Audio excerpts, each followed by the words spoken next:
পেঁয়াজ আর আদা রসুন কেটে নিয়ে ধুয়ে নিয়েছি। আদা রসুনটা ছাড়িয়ে নিয়েছি। এখানে মাংস ধুয়ে নিয়েছি। আর এখানে আছে পেঁয়াজ আর টমেটো। রসুনটা বেটে নিই, তারপর বেটে নিয়েছি। গরম হয়ে গেছে, এবার এর মধ্যে তেল দিয়ে দেবো। হয়ে গেছে, এর মধ্যে এবার আলুগুলো দিয়ে দিয়েছি। এবার আলুগুলো ভাজা হোক, অ্যাড করে হলুদগুলো দিয়ে দেবো,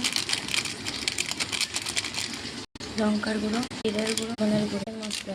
এবার একটু মিক্সড করে নেবো, একটু জল দিয়েছি, দিয়ে মশলাটা পুরো মিক্সড করে নেবো। লাল লাল করে ভেজে তুলে রেখেছি। এছাড়া দুটো তেজপাতা দিয়েছি। পেঁয়াজ কুচিগুলো দিয়ে ভাজা হয়ে এসছে, এর মধ্যে টমেটো কুচিগুলো দিয়ে দেবো। এবার দিয়ে দেবো আদা রসুন বাটাটা। এটা করে রেখেছিলাম আদা রসুনের সাথে, সেই মশলাটা দিয়ে দেবো। মতন নুন দিয়ে দেবো।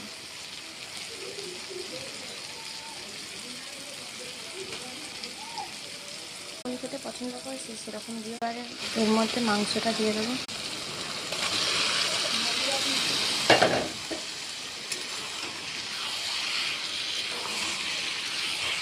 মশলার সাথে একটু মিশিয়ে নেব।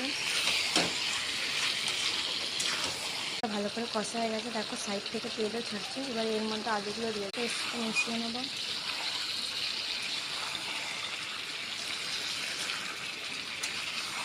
এই মাংসের ঝোল রেডি।